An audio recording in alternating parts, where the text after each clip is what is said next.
inspiring to creativity. I have here a project that I'm going to show you.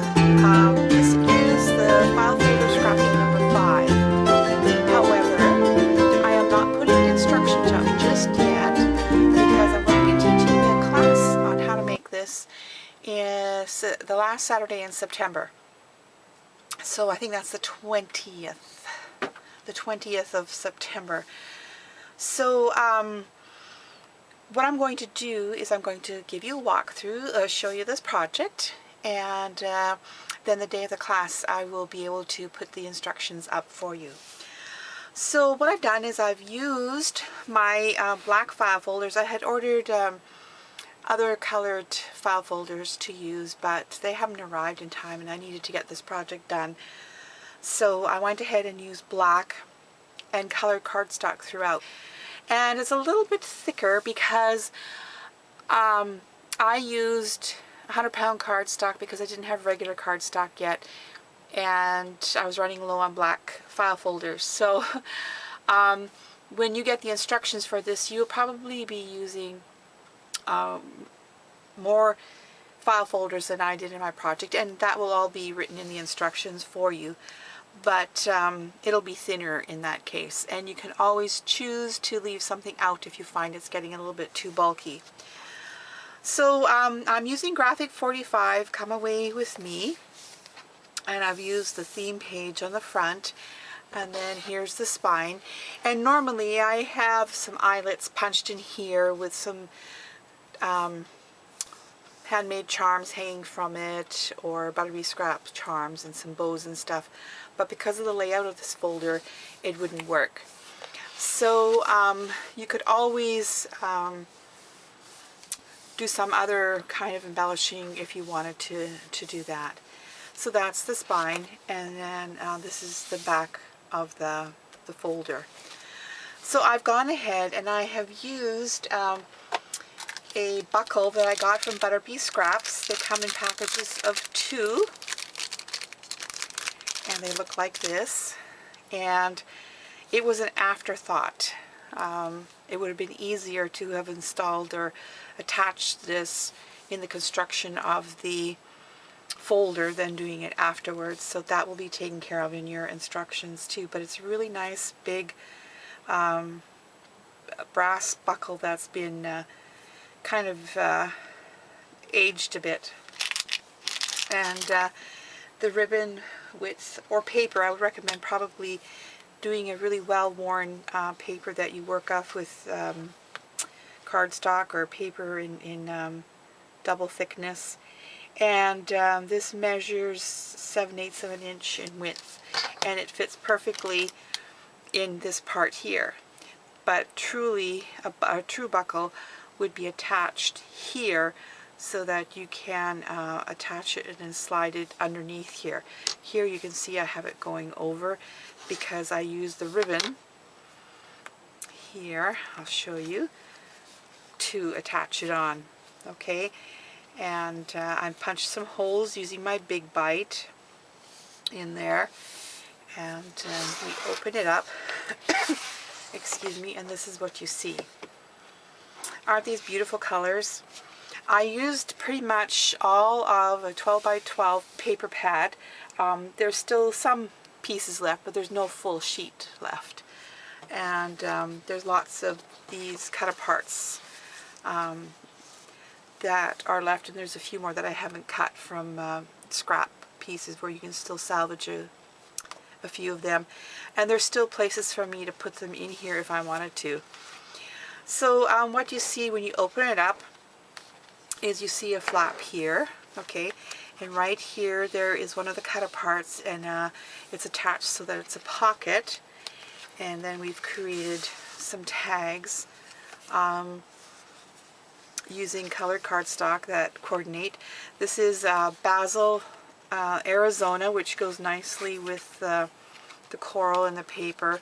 And then this is Lake Shore here, which is pretty close to the blues in there. That was the closest that I could get to.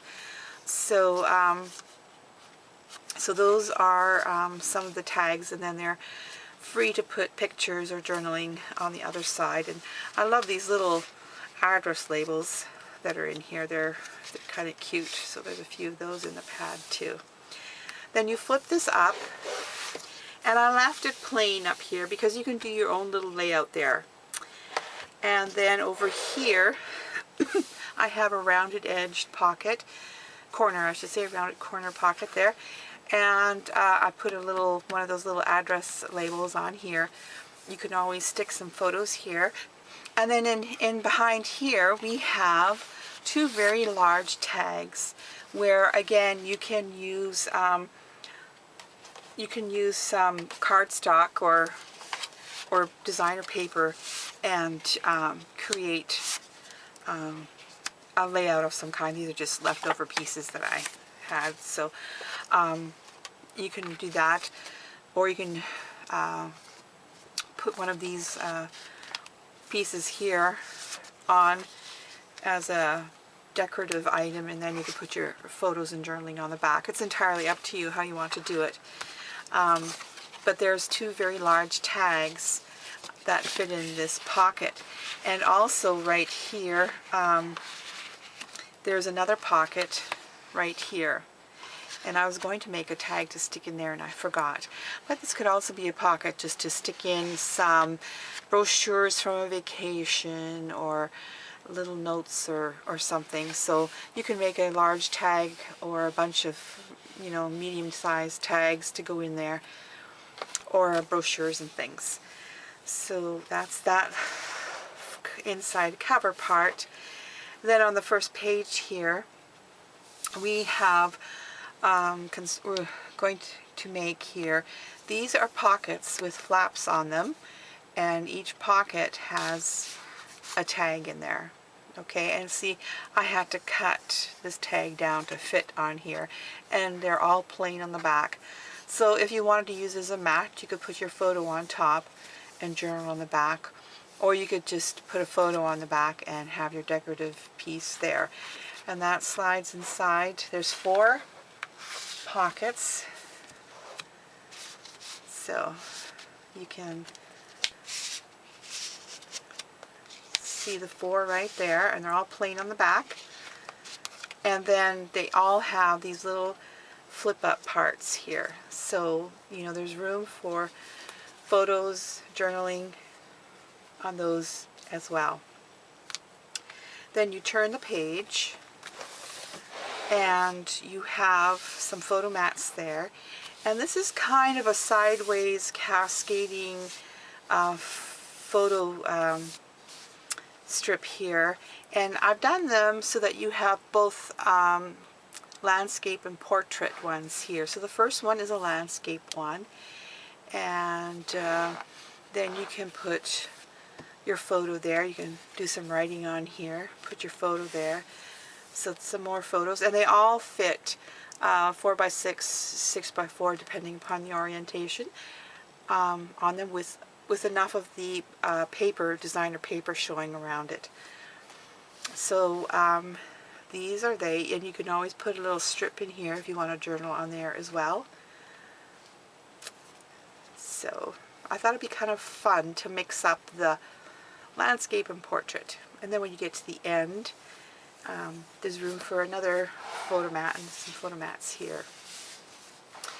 So, and then you come to this page, which is got mainly for layout, okay, and these are bigger than the 3 by 4 photos, so that you have some of the mats showing from underneath your photo. And you can do 2 things with this page. Just let me move this out of the way here. You can turn it like that, and the other side you can do some more of this. You can put something large there. Maybe you want to attach a brochure that fits there, or several brochures, or whatever. And then there's some photo mats here and photo mats here, leaving you space for journaling. Or I just thought it'd be kind of nice to leave that train there. And here's got those nice stamps, but you can put a little journaling piece there. So you can do it like that, but then there's something hidden there.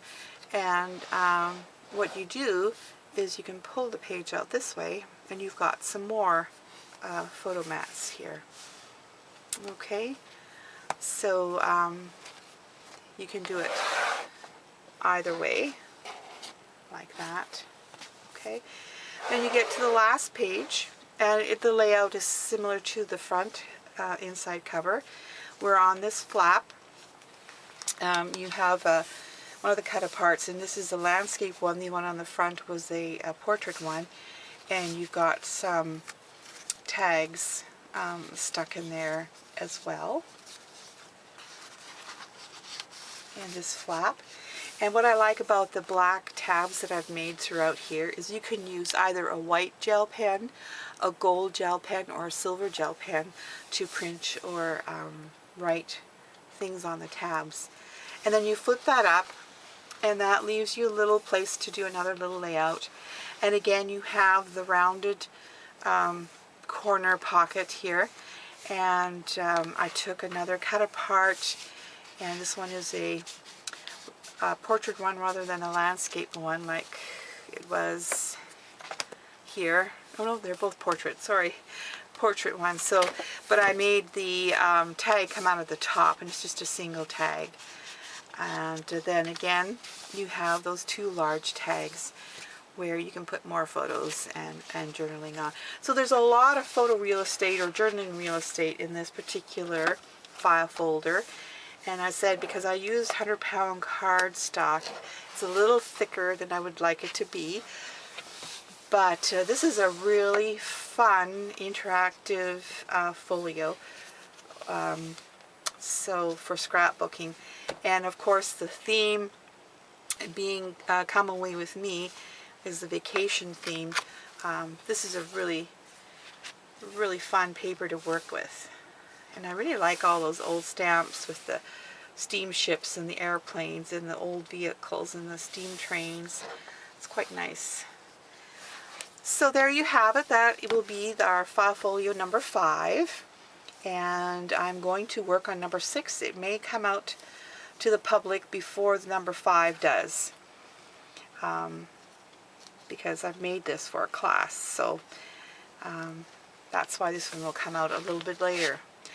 So I had fun making this, and I hope that you will have fun too when it comes out. A lot of you like doing these file folder scrapping units. So thank you for joining me, and we'll see you soon.